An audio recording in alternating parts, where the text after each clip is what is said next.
CEO of Gator Bowl Sports. It's my honor to present another year of college football on behalf of the TaxSlayer Gator Bowl. We've got some tremendous teams to pick from this year in the ACC and the SEC, and it really gets started this weekend of what will be many great weekends of great college football. But not only do we sponsor a great football game, but we also do so many great things in the community, and you're going to hear about all these things throughout the year on the tremendous impact we're making on our community. But we're also going to have a new wrinkle this year. We're going to bring on James Coleman, who is a former FSU football great, who's going to interact with me and sort of talk about everything college football in a very relaxed environment. So I think you're really going to enjoy this experience, and James has already become a very valuable member of the Gator Bowl sports team. So James, we'll throw it to you.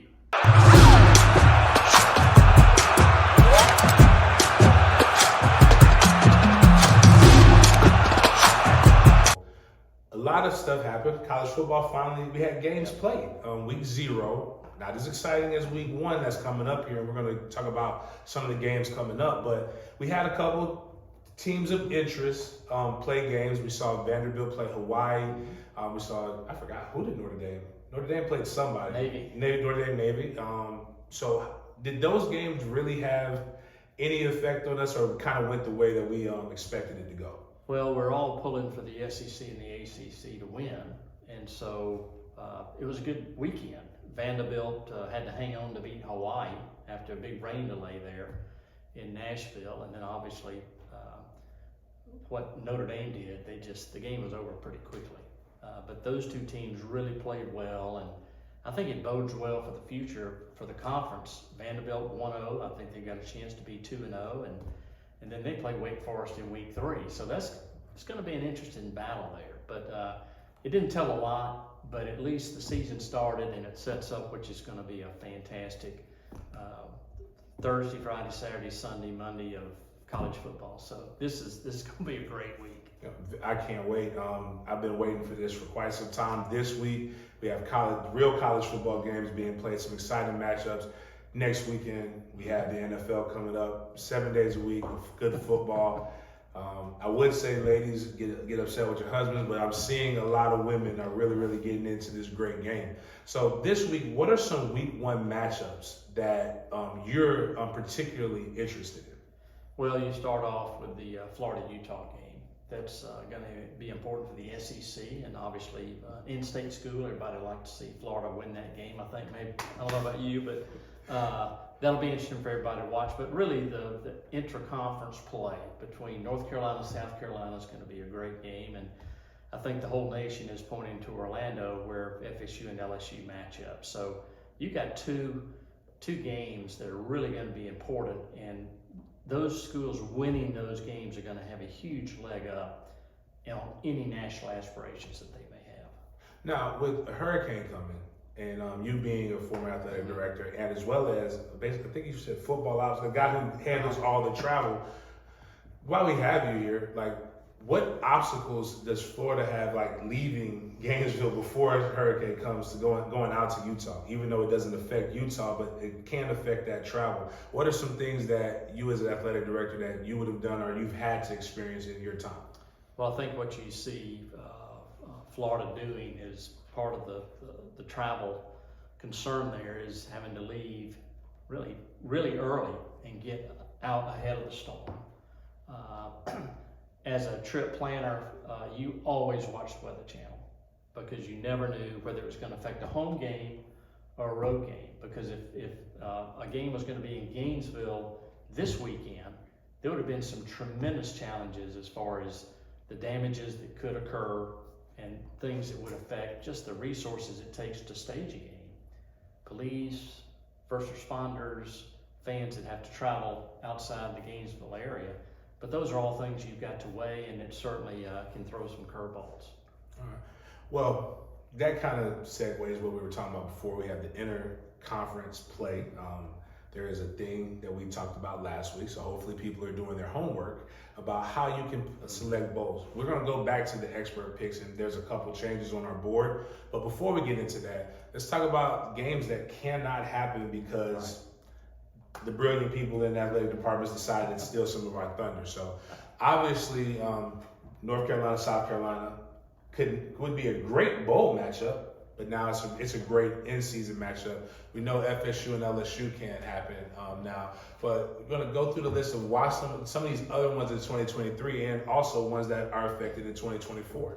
Right. Well, this year, as you can tell, there's some games that are already occurring. Texas A&M playing Miami, so they would not play a repeat game, just like Vanderbilt to Wake Forest. LSU, FSU couldn't play. Virginia, Tennessee, Kentucky, Louisville. And then next year, unless it's a very unusual circumstance, you never want to play a team that you're getting ready to play the next year.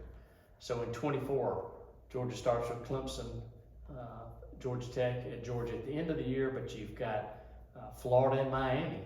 You've got Ole Miss and Wake Forest, Tennessee at NC State.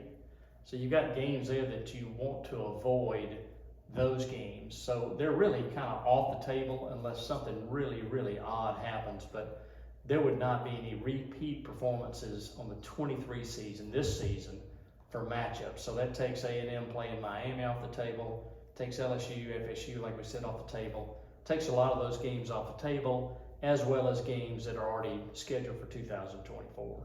So now you can play them the next year. You just don't want to repeat that in the same correct, season. Correct. Man, those are some good, man. Like UK, Louisville would have been awesome, and A&M Miami. But bigger than that, that UF Miami matchup doesn't happen often enough for my liking. So that would have been a really, really good one. So it can happen this year, though.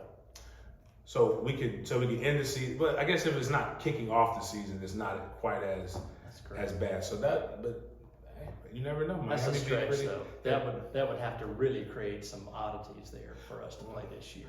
We got to get them eligible first. Right. We got to get bowl eligible for Miami first, and then we got to, Florida's got to. I think Florida will be bowl eligible. I know there's going to be some people who are going to be shocked that I'm actually being that gracious to them, but. Let's talk about the projections. So again, we talked about Ole Miss last week in the draw of Lane Kiffin. Just Ole Miss travels very, very well. We talked about how College Football Network has it wrong because of different reasons why we can't select people. And if anybody's watching and you're watching a bowl selection show and they're saying any of those matchups in 2023 that we just talked about, you cannot have rematches in the regular season in our bowl game. But ESPN finally released theirs. They have one prediction has North Carolina versus UF. I think that would be a very interesting matchup. What kind of things do you see in that game that would make that an interesting bowl game for the Gator Bowl? Well, you have two big brands that are going to bring a huge national audience, and so that's the first thing. And then you've got outstanding players. I mean, May at quarterback in North Carolina is a preseason favorite, maybe for the Heisman. NC State, Arkansas is another team with another bowl with two great brands. So that's one good thing that we have with our relationship with the ACC and the SEC. Everybody has a great brand. Some have more prominent than others, but everybody can obviously identify every team that plays in the ACC and the SEC.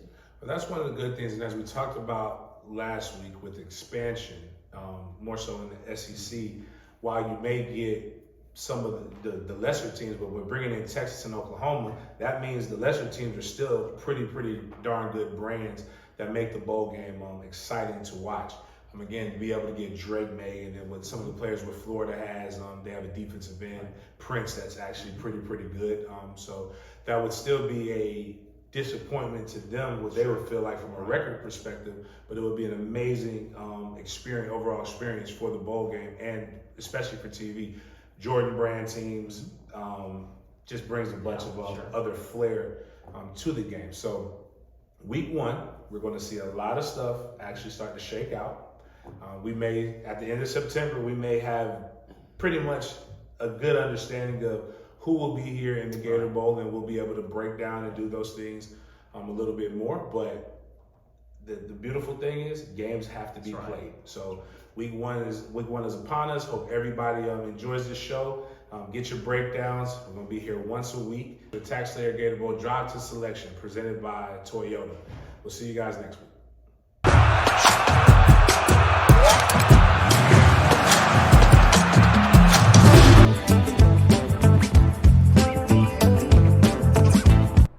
Hey there, we're back for the off-field segment. We're so excited to get back to talking with y'all regularly. Each week you'll hear both from Greg about what's happening in football and from us what's happening off of the field with Gator Bowl charities and Gator Bowl sports membership.